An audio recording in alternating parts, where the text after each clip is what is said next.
Os Paroleiros, um jeito simples e divertido de conversar sobre verdades bíblicas. Vambora, que hoje é dia de parola! Muito bem-vindos de volta mais uma vez para o segundo bloco, a parte final desta parola número 123, a segunda, dentro do tema Doutrinas de Cristo. Estamos falando aqui nesta semana sobre... Estou vendo plaquinha do... Já me perdi aqui. Estamos falando sobre fé em Deus, e no primeiro bloco, tanto Oráculo como Mente Brilhante deram para a gente um prefácio, né? Assim, as balizas do que se trata essa fé que a gente está falando, porque não é uma questão de fundamentos de fé. Você vai poder acompanhar sobre isso na série de fé que nós fizemos em 2020, parolas número 12, 13, 14, 15, se eu não estou enganado. Falamos a respeito de fé também como dom, falamos de fé também na parte das disciplinas espirituais, mas nessa semana nós estamos falando especificamente de fé para a salvação. E aí eu fechei no primeiro bloco falando uma frase de efeito, né? Uma frase lacradora, vamos dizer assim, que não é sobre o que você faz, mas é sobre o que Cristo já fez. Por que eu trouxe essa meditação para a gente, meninos?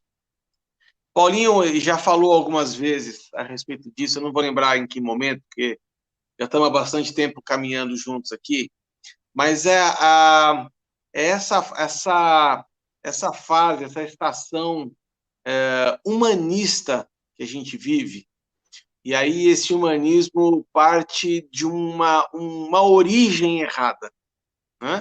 Quando a gente tira o ponto de origem de Deus e coloca esse ponto de origem no homem, a partir dali, tudo que acontece na frente, em termos de raciocínio, de ideias, de conceitos que são propagados, ele necessariamente parte do esforço do homem.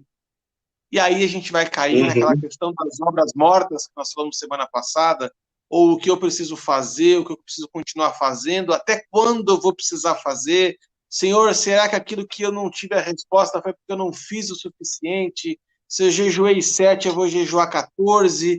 Se eu jejuei 14, eu vou jejuar 21. Né? Se eu orava 10 minutos, eu vou orar 20. Se eu orava meia hora, eu vou orar 1 hora.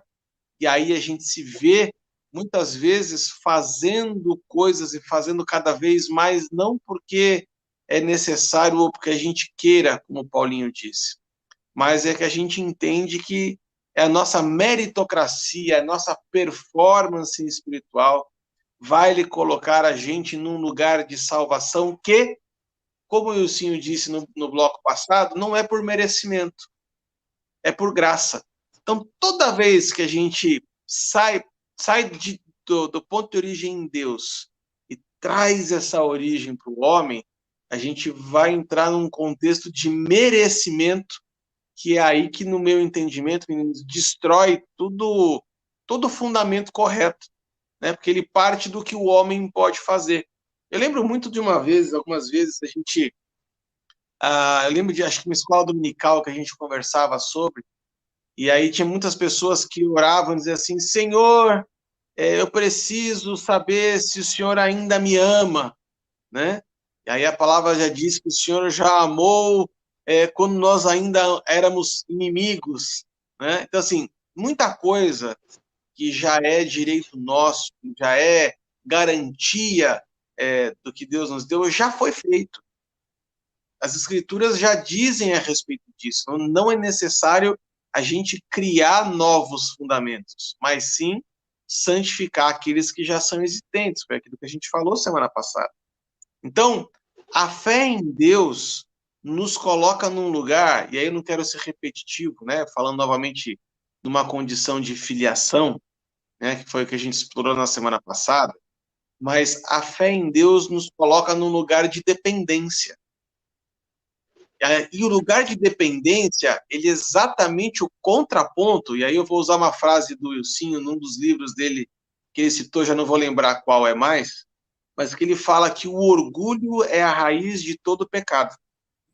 A dependência, a dependência vai no contraponto do orgulho. E aí é exatamente por isso que a gente vê essa discrepância, esse cabo de guerra, essa luta dentro do homem de tentar se colocar numa condição de salvação baseada no próprio mérito, né, meninos? É interessante isso que você falou, porque enquanto você estava aí, veio uma palavra no meu coração aqui. Se você pegar lá a mulher samaritana, ela buscava água para saciar a sua sede. E você citou aí algo que o próprio Luciano Subirá, no livro dele, ele cita de uma forma muito interessante. Por que o homem ele tenta fazer pelo seu próprio esforço? Se você pegar lá em Gênesis, quando Adão e Eva pecam, eles fazem vestes com folha de figueira. Então, eles tentam se achegar a Deus no seu próprio formato, ou seja, pela força do seu braço. Essa mulher samaritana, ela tenta todos os dias, ela tem sede, todos os dias ela vai até a fonte, todos os dias ela tenta, sabe, pegar aquele vazio que tem dentro dela e saciar.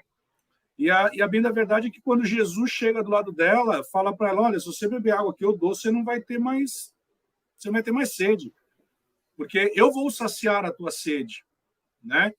E aí você vê o contraponto exatamente do que você falou. Ou seja, muitas vezes as pessoas elas estão querendo fazer coisas, querendo fazer as suas vestes, elas estão querendo cumprir o legalismo. E aí você começa, e eu estou querendo, quando Isaías ele vai dizer que a minha justiça é como um trapo de imundícia, ou seja, nada do que você vai fazer, você pode estar torando na canela, dando sangue na canela, isso não vai te fazer você ser salvo. Isso só vai levar ao enfado, só vai levar ao cansaço, sabe? Você não vai ter prazer em Deus.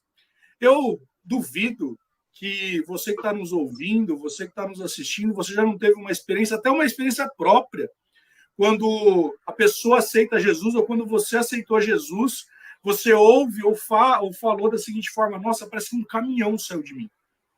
E a gente usa geralmente aquele texto que diz, né, vinde depois a mim aqueles que estão cansados e sobrecarregados, e eu vos aliviarei. Ou seja, ali é retirada uma carga.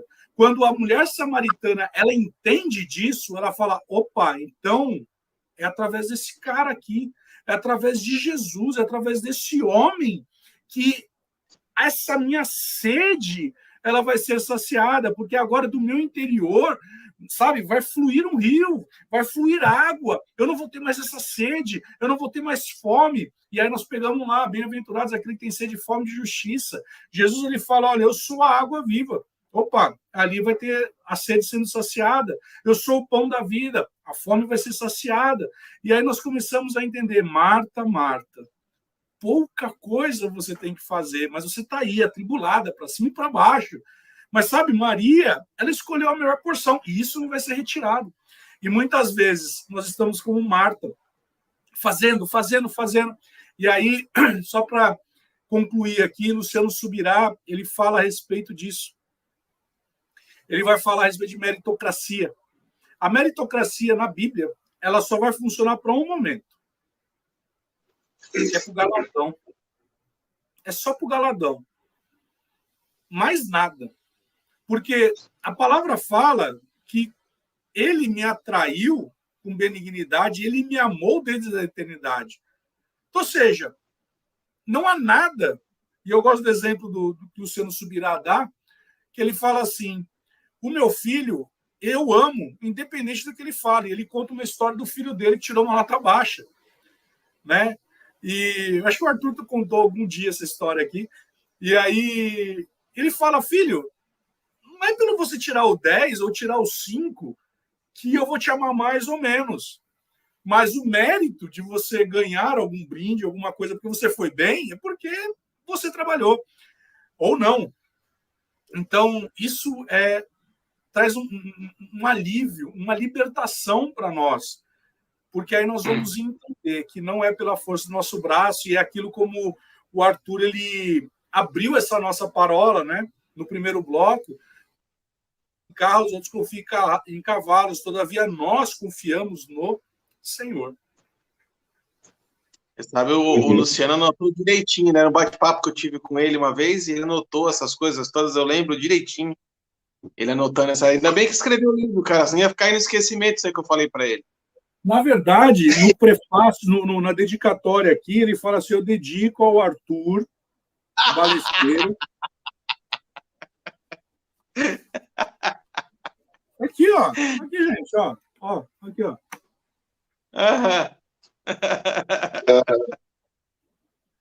Tá vendo? Depois perde seguidor, não sabe por quê. Mas vamos lá. O Arthur falou sobre não lançar novos fundamentos, né? E eu fico pensando aqui,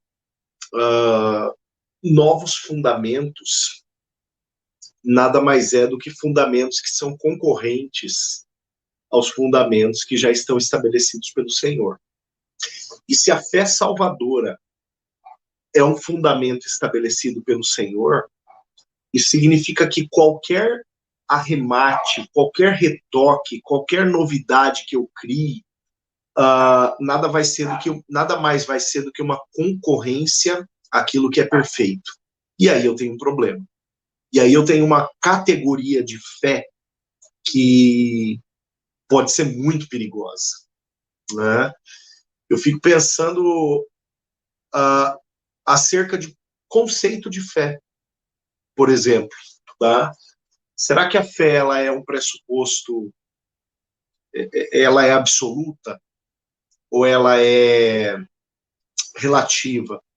Né? Quando os discípulos chegam para Jesus e dizem assim, aumenta-nos a fé, eles estão falando de proporção, eles estão falando de tamanho, ou a fé pressupõe crer ou não? Né? Será que existe uma fé pequena, né? Uma fé mais ou menos? Será que a oração do Wilson é melhor do que a minha, porque o Wilson tem mais fé do que eu? Né? E nesse aspecto... Mas só fazendo um parênteses, a gente não pode se esquecer de Paulo falando, né, que todos recebemos uma medida de fé. Então, agora essa medida de fé é o quê? Né? Será que essa medida, será que a gente pode colocar uma fé, a fé na balança? Né? E se colocarmos a minha fé na balança, a fé do Wilson na balança, a fé do Arthur na balança, será que nós vamos ter medidas distintas, pesos distintos? Né? Ou nós vamos ter, olha só, o tempero distinto para os dons que são confiados a cada um de nós. E é aí que eu penso, Will, em medida de fé. Eu penso que a medida de fé, ela pressupõe o elemento-chave que vai abastecer o ministério que me é confiado. Né? Aquilo que vai subsidiar o ministério que me é confiado. Porque, olha só, vamos voltar lá naquela época que nós tínhamos 3 ministérios distintos, né?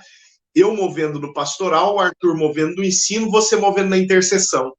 Nós tínhamos 3 ministérios distintos, né? Eu sei que você ia falar quando vocês me resgataram. Eu pensei que você ia falar disso. Não. Um frio na barriga agora aqui. Não. Nós jamais vamos expor você dessa forma. Mas olha só, a sua fé como intercessor, ela servia para edificar a minha vida. Porque era uma medida de fé que a mim não era confiada. E isso não significa que eu tinha menos fé do que você. O ministério do Arthur, como na área do ensino, edificava a minha vida. E isso não significa que a minha fé era menor do que a do Arthur. Porque diz respeito a movimentos diferentes de uma mesma graça. Diz respeito a um tempero diferente para ministérios que, no final das contas, se convergem. Eu penso que quando a palavra fala acerca de medida de fé, a palavra precisa ser lida a partir da prerrogativa de Efésios 4, 11 e 12. que a uns o Senhor levantou como apóstolos, a outros como profetas, a outros como evangelistas, a outros como pastores e a outros como mestres. Isso significa que apóstolo tem mais fé do que mestre? Não. Isso significa que há aptidões diferentes, que há um movimento diferente, porque há perspectivas ministeriais diferentes, né? Então, quando se fala de medida de fé, eu não penso em peso diferente ou em comprimento diferente, mas eu penso no sabor diferente, movido a cada... que move cada ministério, né? Agora, olha só, qualquer novo... Diga lá. Deixa eu só dar uma complementada no que você falou. Eu estava ouvindo um exemplo essa semana passada, que diz a seguinte coisa: se você estivesse indo para o Nordeste, o que teria na sua mala? Provavelmente teria roupa de banho, teria bronzeador, teria chinelo de dedo. Se você fosse para Bariloche, você provavelmente teria bota de neve, esqui, gorro, luva e por aí vai. O que mostra isso? Mostra que para cada destino há uma bagagem diferente a ser carregada. E isso não significa que é uma bagagem melhor ou pior, só é uma bagagem diferente. Ou seja, para cada destino existe uma bagagem. A bagagem que Deus está confiando para mim tem a ver com o meu destino. A bagagem que Deus está colocando no Ilcinho tem a ver com o destino do Ilcinho. Então, para cada um de nós, há uma viagem diferente sendo proposta, um destino diferente sendo proposto e, consequentemente, uma bagagem diferente sendo derramada sobre cada um de nós. Continuei. Exato. Não, e só para efeito de fundamentação, em Marcos 16, deixa eu só ver aqui o versículo, Marcos 16, 16, quem crer e for batizado será salvo, quem não crer será condenado. A palavra não fala de medida de crer para o ser salvo, né? A palavra fala de crer. Isso me leva a entender que o crer é absoluto, ou eu creio ou eu não creio, ou eu tenho fé ou não tenho, né? Então, nesse aspecto, a fé ela não é mensurável, né? Não há uma condição de mensurar aquilo que é absoluto, né? Ou ela existe ou ela ainda existe, ponto final. Então, medida de fé neste pressuposto, o que significa? Com que combustível eu vou abastecer o meu carro, né? Eu sou daqueles caras chatos, assim, ó, eu tenho calibragem de pneu para o meu carro para quando eu vou para a estrada e está frio, que é diferente da calibragem que eu uso quando está calor, que é diferente da calibragem que eu uso na cidade, né? Mas o pneu é o mesmo, né? Só aquilo que está lá dentro diz respeito ao propósito para o qual ele está sendo usado nesse momento, né? Então, mais ou menos nesse aspecto. Muito bom. Agora eu fico pensando, lá na semana passada, a gente falou acerca da mentalidade, e falamos acerca da mentalidade escrava, né? Olha só como as coisas convergem quando a gente fala de fundamento, porque fundamentação significa onde você está lançando o seu alicerce, e você só tem dois solos para lançar o seu alicerce, ou o solo no qual o alicerce vai ficar bambo, né, a areia, ou o solo no qual o alicerce vai ficar firme, que é a rocha, que é Cristo. O solo bambo, ele pode... olha, existe o alicerce, está lançado, mas ele é uma mentira, ele é uma fraude, ele não funciona, né? A fé, ela pode ser lançada de maneira errada? Sim, ela pode ser lançada de maneira errada. Como que é uma fé lançada de maneira errada? Ela é uma fé lançada sobre uma mentalidade que não foi transformada. Qual que é a mentalidade de quem não for transformado? É a mentalidade do escravo do pecado, né? E a mentalidade escrava, a gente já viu qual ela é. Né? O Arthur falou no comecinho da Parola, o Ilcinho, desse bloco da Parola, o Ilcinho tocou nesse assunto também. A mentalidade escrava é aquela que troca serviço por migalha, é aquela que troca serviço pela moradia, é aquela que troca serviço por convívio com pessoas, é aquela que troca serviço pelo não ser castigado, né? Para não ser castigado. Agora, vamos voltar lá na parola anterior e pegar um exemplo que nós usamos lá atrás para falar de mentalidade escrava, que foi o filho pródigo. Gente, o filho pródigo é um baita de um exemplo de graça.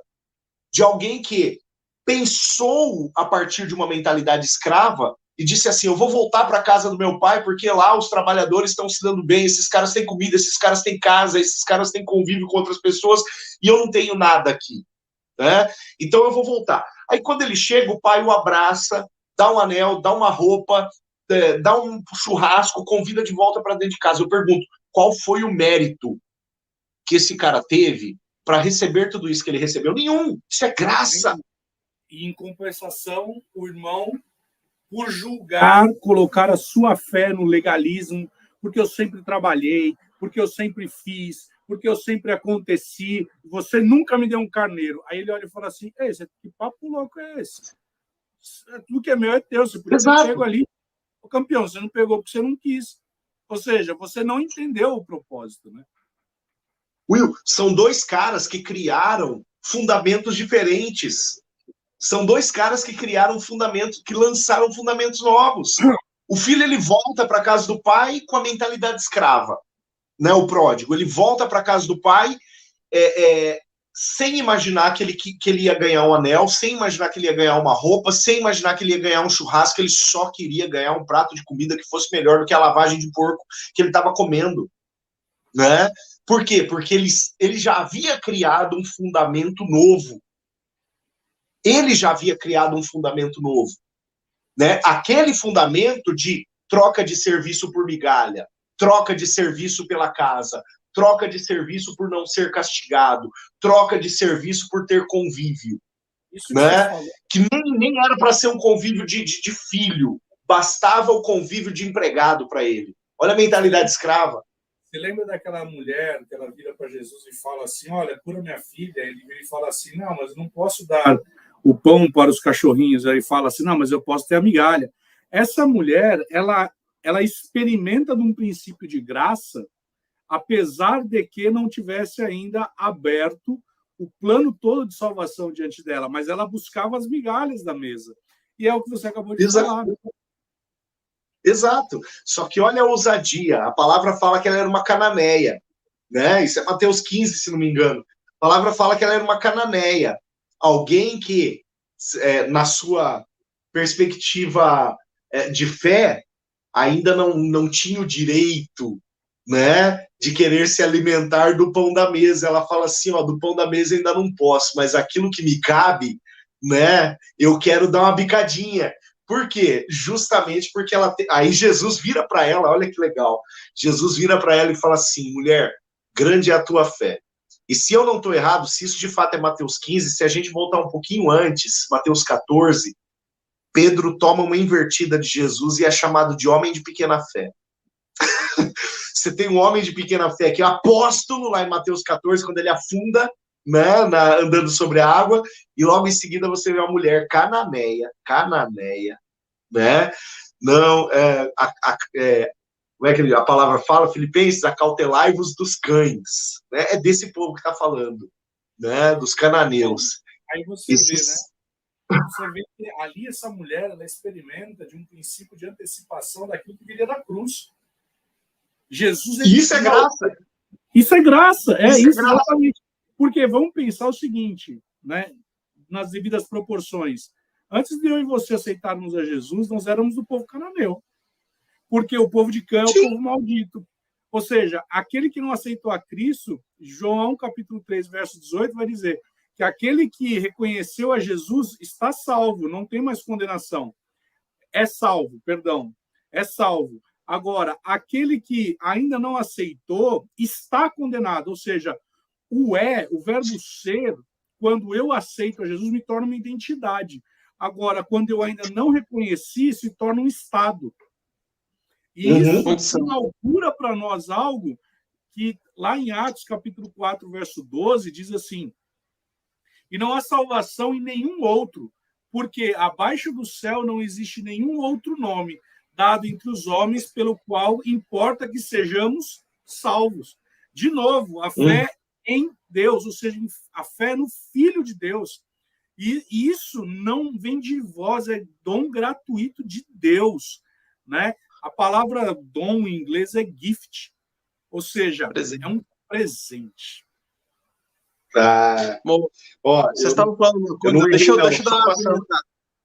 Pode falar, Paulo. Só passando a referência, Arthur, eu não errei, não. Mateus 14 é Pedro andando sobre a água e ele toma um homem de pequena fé lá no verso 31. 14, 31. Aí no 15, 28, Jesus fala: mulher, grande é a tua fé. Homem de pequena fé para o apóstolo, mulher de fé grande para a cananeia. E legal, Will, nós éramos os cananeus, a gente não tinha mérito nenhum, fomos alcançados pela graça, né? E ó, só uma aqui, Arthur. A graça é aquilo que nos moveu a querer ir além da migalha. Porque debaixo da mesa a gente experimentou a migalha. Pela lógica, a gente falou assim, cara, se a migalha me alimenta, imagina o pão. E aí Jesus fala, sobe para a mesa, eu te dou esse acesso. Opa, o que aconteceu com o Mefibosete mesmo? Mas não será agora. E eu lembro agora daquela série que nós fizemos sobre paternidade, que foi uma revolução, assim, nós falamos sobre a mesa para os filhos. Aquilo ali foi um divisor de águas tão grande. Acho que até nas parolas, dali para frente, a gente deu uma guinada, assim, uma mudança forte, né?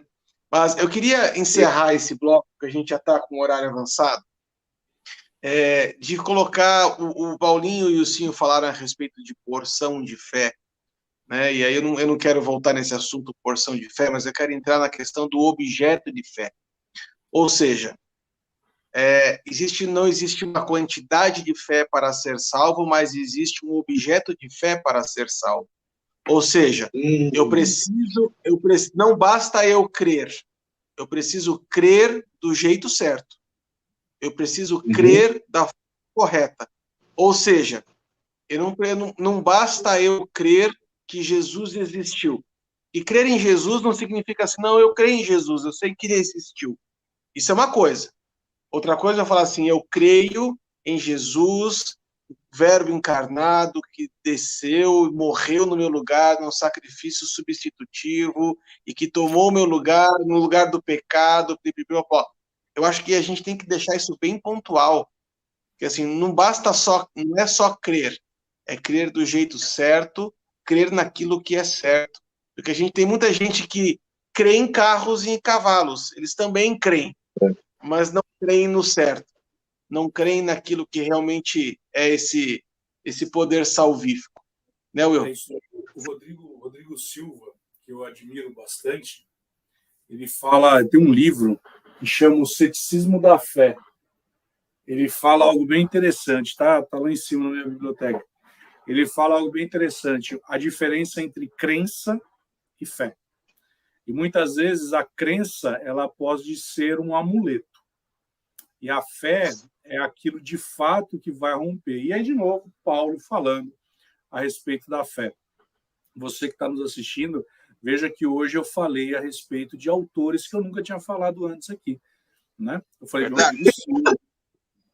Preste atenção. É verdade, é verdade. Então, agora, vamos fazer o seguinte. Deixa eu ver só uma provocação aqui no Paulinho. Paulinho, você falou da graça salvadora, né? Sim.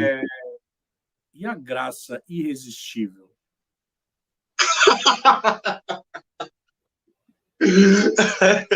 Aí, deu até um arrepio. Olha aí, ó. Tá mudo, Arthur. O Arthur até ficou mudo. O Arthur perdeu até a voz agora. Eu ia falar a seguinte coisa. Estava mexendo anteontem nessa parola nossa segunda série, parola de número 7, se eu não estou enganado. Nós estamos falando sobre graça, estamos falando de plano de salvação, e a primeira parola nossa foi sobre graça, falado muito a respeito da graça irresistível, graça preveniente, enfim. Então, se você quiser saber um pouquinho mais sobre isso também, parola de número 6. Graça, dentro de plano de santificação. Isso, no final eu vou colocar aqui o nosso card. Gente, que papo legal de novo. Quero agradecer você que nos acompanhou nessa semana, esteve aqui conosco. Chegamos ao final da Parola 123, mais uma dentro desse tema incrível que é Doutrinas de Cristo. Estamos aqui navegando no capítulo 6 de Hebreus e semana que vem, se Deus quiser, estaremos de volta falando um pouquinho mais sobre um novo fundamento que está escrito no texto lá. Fiquem com Deus, uma boa semana, um bom descanso e até a próxima. Tchau, tchau.